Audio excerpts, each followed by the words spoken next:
தமிழ்நாடு தலை நிமிரணும், தடைகளை நீ உடைத்தெறியணும்.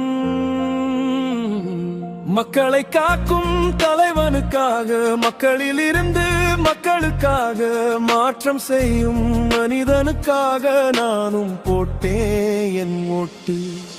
குடிமகன் என்ற உரிமையிலே, குரல் கொடுக்கும் நம்பிக்கையிலே, 5 ஆண்டுக்கு ஒரு முறை வந்து நானும் கொடுத்தேன் என் ஓட்டு.